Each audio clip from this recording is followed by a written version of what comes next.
बिस्मिल्लाहिर्रहमानिर्रहीम अल्हम्दुलिल्लाहि रब्बिल आलमीन वस्सलातु वस्सलामु अला रसूलिहिल करीम अम्मा बाद रब्बि इश्रह ली सदरी व यस्सिर ली अमरी वहलुल उक़दतम मिन लिसानी यफ़क़हू क़ौली। अस्सलामु अलैकुम व रहमतुल्लाहि व बरकातुहू। जज़ाकल्लाह, thank you so much for joining again. काफ़ी गैप था बीच में, अल्हम्दुलिल्लाह गुड टू बी बैक। आज का टॉपिक इंशाल्लाह बहुत इम्पॉर्टेंट टॉपिक। बहुत से लोग सवाल करते हैं रिस्क के ऊपर कि रिस्क क्या है, रिस्क बढ़ाने के तरीके क्या है, रिस्क का इस्लामिक कॉन्सेप्ट क्या है, रिस्क प्री डेस्टिन्ड है या रिस्क जो है वो मेहनत से आता है, वगैरह वगैरह। बहुत से मुख्तलिफ कॉन्सेप्ट्स पाए जाते हैं। अगर तुम अल्लाह पे तवक्कल करो, जैसे करने का हक़ है, जैसे चिड़ियाँ करती हैं, वो सुबह निकलती हैं, शाम को भरे पेट से वापस आती हैं। बात है निकलना। और ये तवक्कल आप किसी रेडी वाले से सीखें, बिजनेसमैन से नहीं। जो रेडियाँ लगाई होती हैं ना सड़क पे, साइड बाय साइड, सब ने वो राज़ी होते हैं, कोई कंपटीशन नहीं। उन्हें पता है कि जिसने जो मेरी किस्मत में लिखा है उसने यहीं आना, उसकी गाड़ी यहीं रुकेगी आके, उसकी मोटरसाइकिल यहीं रुकेगी आके, वो पता होता है उन्हें। और बिकता है, उनका सौदा बिक रहा। तो बहरहाल ये कट थ्रोट कंपटीशन जो है ये वेस्टर्न कॉन्सेप्ट है। Eat your competitor in breakfast एक किताब है, ये उनके कॉन्सेप्ट्स हैं, मुसलमानों के कॉन्सेप्ट्स नहीं। सर्वाइवल ऑफ द फिटेस्ट और ये चीज़ें हम इसके कायल नहीं हैं, हम कोलैबोरेशन के कायल हैं। हमारा कॉन्सेप्ट टोटली इसके ऑपोजिट है। हमारा कॉन्सेप्ट ये कि जब किसी के लिए आसानी पैदा करते हो, अल्लाह तुम्हारे लिए करता है। जब किसी को सिखाते हो, अल्लाह तुम्हें और देता है। हमारे ये कॉन्सेप्ट नहीं है छुपाओ नॉलेज, उसको गिराओ, प्रोपेगेंडा करो उसके खिलाफ। उसने दुकान खोली, वहाँ पे कम कीमतों में वैसी दुकान को और खोल लो। ये हमारे कॉन्सेप्ट्स नहीं है। ये गोरों के कट थ्रोट कंपटीशन के कॉन्सेप्ट्स हैं।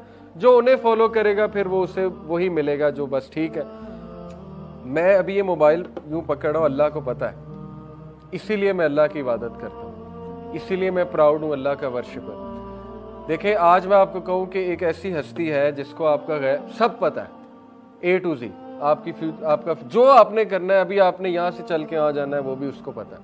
आप कहेंगे कौन है, आप तो बैत कर लेंगे जाके, आप कहेंगे मैं तो मिलाओ उससे, कौन है?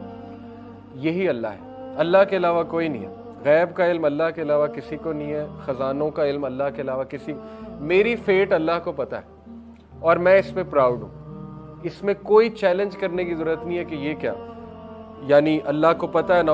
कुछ लोग कहते हैं जी कि अच्छा अल्लाह को पता है कि आप जहन्नमी हैं या फलाना जहन्नमी, तो फिर मेरा क्या कसूर? नहीं, ऐसे हमने नहीं करना। अल्लाह को पता है, ये अल्लाह का इल्म है और वो हमारा रब है। और इसीलिए वो रब है, इसीलिए अल्लाह सुब्हानहू व तआला ओमनीपोटेंट है, इसीलिए वो सबसे ज़्यादा पावरफुल है, अल अजीज़ है, अल हकीम है। वो खुदा है, वो रब है, वो गॉड है, अल्लाह है, वो अल्लाह। और अल्लाह जैसा कोई नहीं हो सकता। इसलिए बी प्राउड कि आप उस रब की इबादत करते हैं जिसको सब पता है। इसलिए हम उससे रहनुमाई तलब करते हैं कि अल्लाह आपको पता है मैंने कल क्या करना है, मुझे नहीं पता, लिहाजा मेरा कल भी अच्छा कर दे। सहाबा ऐसी दुआएं किया करते थे। हज़रत उमर कहते थे कि अल्लाह अगर आपने मुझे रेचेड लिखा है, बदकिस्मत लिखा है, तो मुझे खुशकिस्मतों में शामिल कर ले, मुझे ब्लेसेड बना दे। ये दुआ कितनी पसंद आई होगी अल्लाह को। इसमें एक्नॉलेजमेंट भी है कि अल्लाह मैं तेरे कामिल इल्म की एक्नॉलेजमेंट कर रहा हूँ कि तुझे सब पता है, लेकिन रिक्वेस्ट भी कर रहे हैं। अल्लाह को ये दुआ कितनी पसंद है। और चेंज होती है, दुआ से चीज़ें चेंज होती हैं, लेकिन अल्लाह के इल्म में है कि दुआ भी करेगा और चेंज भी होगी। इसीलिए तौफीक भी उससे मांगनी चाहिए।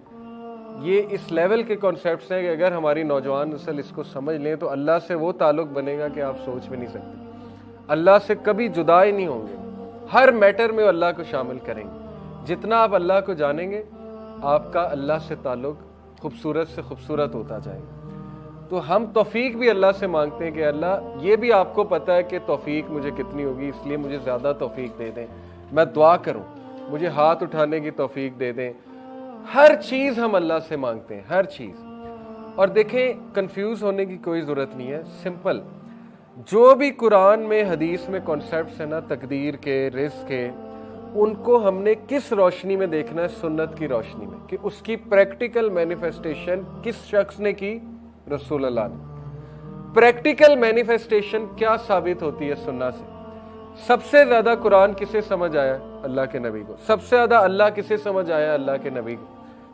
अल्लाह को बहुत याद करो, अल्लाह की तरफ रुझान होना चाहिए, यानी वो असबाब अल्लाह के थ्रू इख्तियार करो। जिक्र है उसमें, अल्लाह से मांगना है, उसमें बरकत के कॉन्सेप्ट को دیکھنا ہے, برکت کے ٹائم کو کیچ کرنا ہے, ان اصولوں سے چلنا ہے جو اللہ کے ڈیفائنڈ اصول ہیں. برکت کیوں نہیں آئے گی؟ نبی صلی اللہ علیہ وسلم کے بتائے ہوئے اصولوں پہ چلنا ہے, صحابہ کے اصول اختیار کرنے ہیں تاکہ تم لوگ سکسیسفل ہو سکو. بڑے بڑے انٹرپرینورز ہیں, اپنی انٹرپرینورشپ کر کے اپنی کمپنی بناتے ہیں. ان سے میری ریکویسٹ ہے اپنی کمپنی میں دروس کرائیں, پھر دیکھیں رزق بڑھے گا, برکت آئے گی. قرآن پڑھائیں اپنی کمپنی میں, قرآن کلاس رکھیں ویک میں, باؤنڈ کر دیں اپنے ان کو جو امپلائیز ہیں کہ سب سے پہلے آتے ہی کام قرآن پڑھنا ہے, چاہے 2 آیتیں پڑھنی, چاہے تم گناہ گار ہو, جو بھی ہو کوئی مسئلہ نہیں, 5 منٹ قرآن پڑھ لو, آگے دیکھیں رزق بڑھتا ہے کہ نہیں بڑھتا. تو ان سے ان کے کنٹرول میں چیزیں ہیں, وہ کر سکتے ہیں اور انہیں کرنا چاہیے. آپ کے انڈر کچھ لوگ ہیں, آپ میڈیکل سٹور رن کر رہے ہیں, کسی کو بلائیں, کہیں میرے امپلائیز ہیں, ان کو دین سکھا دو, ان کو کوئی بات بتا دو, قرآن تھوڑا بہت رجحان قرآن کی طرف قائم کر دو, دیکھیں آپ کا میڈیکل سٹور چلے گا کہ نہیں چلے گا. اللہ نے چلانا ہے. لیکن یہ کہ جب آپ اس نیت سے کھول رہے ہیں کوئی کمپنی کہ میرے جو امپلائیز ہیں, آپ نے گروسری سٹور کھولا ہے, بڑے ڈرائی جابز ہیں, آپ کو پتہ ہے ان کے موڈ بڑے آف ہوتے ہیں ان بیچاروں کے, کیونکہ وہ بس بیٹھے ہیں اور کر رہے ہیں, بل کاٹ رہے ہیں, یہ وہ تو ڈرائی ہو جاتے ہیں. ان کو آپ یہ چیز دیں گے, وہ موٹیویٹڈ بھی ہوں گے آپ کے ساتھ کام کرنے میں. جاب سیٹسفیکشن پوری ایک فیلڈ ہے سائیکالوجی میں. آپ کے نیچے لوگ ہیں, ان کو ویلیوبل چیزیں دیں, وہ آپ کو کبھی نہیں چھوڑیں گے, چاہے انہیں آگے سے 2 گنا آفر ہو جاتا. لیکن اگر آپ نہیں دیں گے, جیسے ہی 2 گنا آفر ہوگا آپ کو لات مار کے چلے جائیں گے, وہ کہیں گے ہم نے یہاں نہیں کام کرنا. لیکن ان کی تربیت ہو رہی ہے, ان کو دین سکھایا جا رہا ہے, ان کو اتنی ویلیوبل چیز دی جا رہی ہے, سوچیں وہ آپ کو کبھی نہیں چھوڑیں گے. اس لیے ان کاموں سے آپ کا بھی رزق بڑھے گا. انسانیت کے لیے کچھ کر رہے ہیں, اللہ تعالیٰ آپ کو بھی دے گا, بہت دے گا. اس پلان سے انٹرپرینور بنے, اس نیت سے نہیں کہ بل گیٹ بننا ہے اور میں نے پیسہ کمانا ہے اور دنیا کو دکھانے کے لیے بس کچھ چیریٹی کر دینی ہے, وہ نہیں. لیکن بغیر ایفرٹ کے اگر اللہ نے کسی کو کچھ دینا ہوتا تو محمد رسول اللہ کو دیتے صلی اللہ علیہ وسلم, کیونکہ سب سے پیارے وہ ہیں اللہ کو. لیکن ان کی 23 سالہ ایفرٹس آپ کے سامنے. فتح مکہ کے لیے پروسیس پورا تھا, اور وہ پروسیس سے گزارنا وہی ہے. اللہ کہتے ہیں نا کہ صحابہ کو کیوں اس پروسیس سے گزارا, تاکہ ہم ان کو پاک کر دیں, تاکہ ہم چھانٹی کر دیں ان میں سے کون جو ہے وہ منافق ہے اور کون جو ہے وہ نیک ہے, جو پروفٹ صلی اللہ علیہ وسلم کے فالوورز تھے. یہ اللہ کے طریقے ہیں. بہرحال سننا سے کلیئر کنسیپٹ آ جاتا ہے ہمارے پاس کہ ایفرٹ, اسٹرگل ہمارے نبی نے جب کی, تو ہم کون ہوتے ہیں کہنے والے کہ نہیں ہم ایفرٹ نہیں کریں گے, ہم اسٹرگل نہیں کریں گے. ہاں ایکسیپشن موجود ہیں, ان کو ہم معجزے اور کرامت کہتے ہیں ان ایکسیپشنز کو. جیسے حضرت مریم کے پاس جب زکریا علیہ السلام جاتے تھے تو سمر میں ونٹر کے فروٹس پڑے ہوتے تھے, ونٹر میں سمر کے فروٹس پڑے ہوتے تھے ان کے حجرے میں. حضرت زکریا حیران ہوتے تھے, کہتے تھے مریم یہ کہاں سے آئے ہیں؟ حضرت مریم کہتی تھی یہ میرے رب نے دیے. وہ کرامت ہے. غیر انبیاء پہ کرامت ہو سکتی ہے, لیکن یہ کہ اس چیز کو کوئی استعمال کر کے اب کلیم کرنے لگ جائے کہ میرے پاس وہ طریقہ ہے کہ جائے نماز پہ بیٹھو نیچے سے پیسے نکلیں گے, ایسی بہت سی باتیں سننے کو ملتی. وہ امپریکٹیکل باتیں اور سنت غیر سنت, مطلب سنت سے ثابت نہیں یہ چیزیں, آپ کیسے کلیم کر رہے ہیں یہ چیزیں؟ اگر تم اللہ پہ توکل کرو جیسے توکل کرنے کا حق ہے تو اللہ ایسے ہی رزق دے گا جیسے چڑیوں کو دیتا ہے. They go out hungry in the morning and come back with full bellies in the evening. اس میں کی ورڈ کیا ہے؟ They go out. They don't sit. یہ نہیں کہا وہ بیٹھی رہتی ہیں اور بیلی فل ہو جاتی ہیں, کیا کہا؟ They go out. یہ کی ورڈ ہے, going out. ہاتھ پیر ہلانا آپ کا کام ہے, رزق آپ کو تلاش کر لے گا, وہ آپ کو ڈھونڈ رہا ہے, وہ کیا پتہ نہیں کہاں ہاتھ پیر ہلا کے ملنا ہے. یہ اللہ نے جو ہے وہ آپ پہ چھوڑا ہے, ہاتھ پیر ہلاؤ. اس حدیث سے بہت کلیئر جو ہے وہ کنسیپٹ آ جاتا ہے. تو بہرحال جو میں بات کر رہا تھا کہ سنت سے کلیئرلی ثابت ہو رہا ہے یہ رویہ کہ توکل کا مطلب یہ نہیں ہے کہ بس بندہ اب ایفرٹس نہ کرے اور ایک ہی چیز پہ اڑا رہے.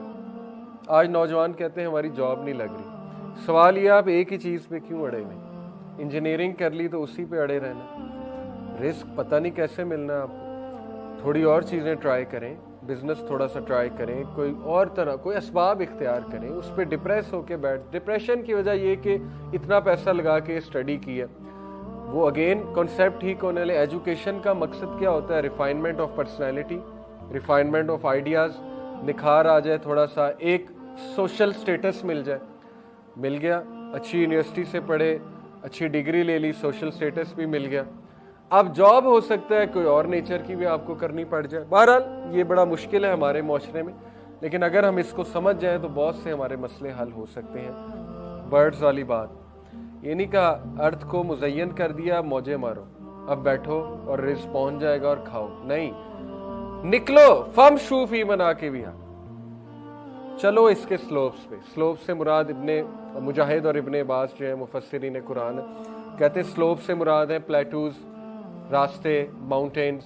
निकलो, बाहर निकलो, ढूंढो, तलाश करो उस चीज को और एंजॉय करो, अल्लाह ने रखा हुआ है। ये अब ग्लोबलाइजेशन और कैपिटलिस्ट वर्ल्ड के इश्यूज हैं। कुछ लोग कहते हैं जी कि मौलवी पागल है, कहते हैं कि बच्चे पैदा किए जाओ और जो है आबादी बढ़ाओ। मौलवी पागल नहीं है, ये हमारे नबी सल्लल्लाहु अलैहि वसल्लम का हुक्म है कि मैं प्राउड होऊंगा उम्मत के बारे में।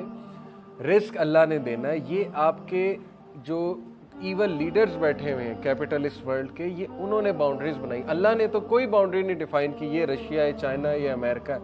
ये किसने बनाई है बाउंड्री? आपने बनाई है। अल्लाह ने तो सबके लिए रिस्क जो है वो दुनिया में रखा हुआ है, मिनरल्स रख दिए, सारी उन रिसोर्सेज पे काबिज कौन हुआ है? वो लोग हुए अल्लाह ने तो सबके लिए खुला छोड़ा हुआ। और अल्लाह ने हुक्म दिया, मैं इसीलिए नौजवानों को कहता हूं कि मुफलिस ना बने।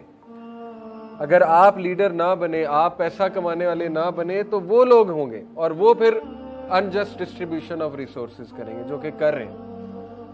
कोई भी क्रिएचर नहीं इस जमीन पे, चाहे वो बैक्टीरिया भी है, वो भी तो कहीं ना कहीं से अपनी खुराक ले रहा है ना, वो भी लिविंग बीइंग है। कोई भी चीज नहीं है इल्ला ये कि अल्लाह पर है उसका रिज़्क, ये अल्लाह पर छोड़ दो। तो ये कहना कि नहीं बच्चे ज्यादा होंगे तो भूखे मर जाएंगे, ये भूखा मारना आपके इश्यूज हैं। आपने जो है वो बाउंड्रीज बना दी, आपने लोगों को इधर से उधर ट्रैवल करना मना कर दिया। बहरहाल ये बहुत कॉम्प्लेक्स इश्यूज हैं, इस पे दुख होता है, अफसोस होता है कि जब तक इस्लामी जहनीत के लीडर्स नहीं आएंगे ये ऐसे ही रहेगा, ये इश्यूज ऐसे ही रहेंगे। लेकिन वो कब आएंगे? जाहिर है जब पढ़े लिखे लोग, टैलेंटेड लोग ऊपर आएंगे, इस्लाम को रिप्रेजेंट करेंगे ऊपर आके। तो कोई भी क्रिएचर नहीं है जिसको जो दुनिया पर हो, लेकिन ये कि अल्लाह के बाउंडिंग है, अल्लाह उसे रिज़्क दे। और अल्लाह जानता है it's place of dwelling and place of storage. अल्लाह ये भी जानता है कि प्लेस ऑफ स्टोरेज और ड्वेलिंग कहाँ, उसके रिज़्क की। कुल्लुन फी किताबिम मुबीन, सब का सब लिखा हुआ है इन अ क्लियर रजिस्टर। लिख दिया है अल्लाह ने, लेकिन एफर्ट आपने करनी। अल्लाह वहां से देगा कि वो गुमान में नहीं कर। वमन यत्तकिल्लाह यजअल लहु मखरजा, जो कोई भी अल्लाह का तकवा इख्तियार करता है अल्लाह उसके लिए रास्ते निकाल देता है, और अल्लाह उसे वहां से देता है कि उसका गुमान भी नहीं जाता। बात है तवक्कल की, अल्लाह से उम्मीद लगाने की, अल्लाह को पहचानने की, और थोड़ा सा हाथ पैर मारने की और अपना जहन लड़ाने की। ये दुआ भी करनी चाहिए कि ऐ अल्लाह मुझे दुनिया में खपा ना दे। ये दुआ भी करें। ये उस लड़के का आंसर है जो कह रहा था कि आजकल हमने लाइफस्टाइल ऐसा अडॉप्ट कर लिया कि हम खप जाते हैं, नमाजें मिस होती हैं। तो ये आप दुआ करें कि अल्लाह मेरा बंदोबस्त ऐसा कर दे कि मैं ना खपूँ इसमें, मैं आपकी इबादत के लिए। और ये अल्लाह के नबी सल्लल्लाहु अलैहि वसल्लम ने गारंटी दी, सही बुखारी की हदीस है, हदीस कुदसी है, या इब्ने आदम तफर्रुग ली इबादती, ए इब्ने आदम मेरी इबादत के लिए अपने आप को फ्री कर ले। क्या करूँगा? मैं तेरे सदर को, तेरे सीने को गनी कर दूंगा, फुलफिल कर दूंगा, कंटेंटमेंट दे दूंगा, गिना दे दूंगा। गिना एक बहुत बड़ा कॉन्सेप्ट है। गिना एक रिवॉर्ड है अल्लाह की तरफ से जो नाजिल होता है। गिना से मुराद है तू सेटिस्फाई हो जाएगा, पहली बात। दूसरी बात, और विल एलिविएट योर पॉवर्टी, और मैं तेरी गुर्बत को ख़त्म कर दूंगा। ये बहुत डीप बातें अगर आप इस पे सोचें कि रसूलुल्लाह सल्लल्लाहु अलैहि वसल्लम ने कहा कि दज्जाल जब आएगा तो उससे पहले 3 साल ग्लोबल फेमिन आएगा, बहुत बड़ी कहत साली आएगी उसके 3 साल पहले। अल्लाह के नबी सल्लल्लाहु अलैहि वसल्लम ने कहा कि उस दौर में सुब्हानल्लाह व बिहम्दी सुब्हानल्लाह अज़ीम काफ़ी है तुम्हें, या गालिबन सुब्हानल्लाह वल्हम्दुलिल्लाह वला इलाहा इल्लल्लाह वल्लाहु अकबर। इसमें मुझे थोड़ा सा है वो, लेकिन आप चेक कर लीजिएगा, इनमें से कोई एक जिक्र है। कहा ये जिक्र काफ़ी है तुम्हारे लिए। काफ़ी से मुराद है بھوک بھی ختم کر دے گا. رزق کی طرح ایک صحابی آئے رسول اللہ صلی اللہ علیہ وسلم کے پاس, غربت کی شکایت کی, ان کو بھی یہی ذکر بتایا. ان میں سے ایک غالباً سبحان اللہ و بحمدہ, کچھ عرصہ بعد وہ صحابی آئے, شکایت کہتے ہیں میری ختم ہو گئی. کیسے ختم ہوئی واللہ عالم, شاید لٹرلی ٹینجیبل رزق مل گیا, یا انہیں فلسفہ حیات سمجھ آ گیا اس ذکر سے, یا غنا مل گیا. بہت سی چیزیں ہوتی ہیں نا, ٹائم ویلتھ مل گئی, ہو سکتا ہے سوشل ویلتھ مل گئی, پتہ نہیں کیا مل گیا. بہرحال جو بھی تھا, لیکن یہ کنسیپٹس ہماری یوتھ کو پتہ ہونے چاہیے کہ ذکر اللہ قرآن مجید میں شفا ہے. اگین ہاتھ پیر ہلانے, لیکن یہ ایک ریوارڈ ہے کہ یس کنیکشن تمہیں مل جائیں گے, اللہ کی طرف سے تمہارے بندوبست ہوتے جائیں گے. بندوبست اللہ نے کرنے, ہاتھ پیر جو ہے وہ تم نے ہلانے. تو یہ ثابت ہو گیا کہ اللہ ہی ہے جو رازق ہے, رزق دینے والا ہے. اللہ سب کچھ جانتا ہے, اللہ نے متعین کر دیا ہے 4 months پہلے. جب 4 months ہو جاتے ہیں بچے کو, ماں کے پیٹ میں اینجل آتا ہے, 4 چیزیں لکھ دیتا ہے, اس کا رزق, اس کی عمر, موت کب آئے گی, اور یہ کہ یہ ریچڈ ہوگا کہ بلیسڈ ہوگا. یہ باتیں لکھی ہیں. لیکن اس کا یہ مطلب نہیں کہ آپ انکریج نہ ہو اللہ سے مانگنے پہ, بالکل مانگیں. یہ تو اللہ اپنی پاور بتا رہا ہے کہ مجھے پتہ ہے, یہ اللہ اپنی پاور بتا رہا ہے. یہ اللہ یہ نہیں کہہ رہا ہے کہ اب کچھ نہ کرو, سب کچھ تو لکھا ہوا ہے. نہیں, آپ اللہ سے مانگیں, انکریج ہوں, کانفیڈنٹ ہو اللہ کے بارے میں کہ وہ میرا کل بھی جانتا ہے, شام بھی جانتا ہے, اس کو پتہ ہے کب غربت آنی ہے, اس کو پتہ ہے کب فراوانی آنی ہے. تو بس میں مانگتا جاؤں اللہ سے, پناہ مانگوں. اللہم انی اسألک العفو والعافیۃ فی الدنیا والآخرہ, صبح شام کے اذکار میں سے پڑھا کریں. عافیت مانگیں اللہ سے, کیوں نہیں دے گا اللہ تعالیٰ, بالکل دے گا. آپ کو پروٹیکٹ کرے گا, عافیت دے گا, فراوانی دے گا. آسانی مانگیں گے تو آسانی بھی دے گا اللہ تعالیٰ. باقی یہ کہ ٹیسٹ اور ٹرائل زندگی کا حصہ ہے. اور غنا مانگیں اللہ سے, کنٹینٹمنٹ مانگیں, رچنس آف دی ہارٹ مانگیں, تاکہ کبھی مشکل آئے تو بندہ اس میں بھی سیٹسفائی ہو. صرف یہ نہیں کہ رزق ڈکری ہے, بلکہ اس کے اسباب بھی ڈکریڈ ہیں. اسباب بھی اللہ نے بنا دیے ہیں, دکھا بھی دیے. وہ ابھی آگے آتے ہیں کہ وہ اسباب کیا ہے. اللہ says in the Quran, یہ الجمعہ ہے, ورس نمبر 10, فَإِذَا قُضِيَتِ الصَّلَاةُ فَانْتَشِرُوا فِي الْأَرْضِ وَابْتَغُوا مِنْ فَضْلِ اللَّهِ وَاذْكُرُوا اللَّهَ كَثِيرًا لَعَلَّكُمْ تُفْلِحُونَ. اور جب کہ نماز ادا کی جا چکی ہے تو disperse within the land, پھیل جاؤ زمین میں اور اللہ کا فضل تلاش کرو. کتنی خوبصورت بات ہے. یہ آیا اسلامک کنسیپٹ کو ڈسکرائب کرتی ہے. نماز کے وقت اللہ نے کہا کہ اے ایمان والو, تجارت اور یہ ڈسٹریکشن تمہیں اللہ کے ذکر سے غافل نہ کریں. لیکن نماز ختم ہو گئی, گو بیک, ڈسپرس ہو جو اللہ کا فضل تلاش کرو. خوبصورت بات. یہ ہے دین ہمارا. تو سول کا رزق ہر بندے کو نہیں مل رہا, اور ہم خوش قسمت ہیں الحمدللہ کہ اللہ نے ہمیں مسلمان بنائے. اسی لیے رسول اللہ صلی اللہ علیہ وسلم نے کہا, let the slave of dinar and dirham of quantify and khamisa, that is money and luxurious clothes, perish. ویل ہے کس کے لیے؟ درہم اور دینار کے بندے کے لیے, اور خمیسہ کے لیے. خمیسہ جو پیسہ اور لگزوریس کلوتھ کو رزق سمجھتا ہے یا اس کو چیز کرتا ہے. For he is pleased if these things are given to him, and if not he is displeased. کیونکہ اس بندے کا ایٹیٹیوڈ یہ بن جاتا ہے کہ جب تک یہ چیزیں مل رہی خوش, جب نہیں مل رہی تو ڈسپلیزڈ. غلط ایٹیٹیوڈ, غلط فلسفہ, غلط کانسیپٹس, اس کی وجہ سے ساری زندگی خراب. یہ اصل میں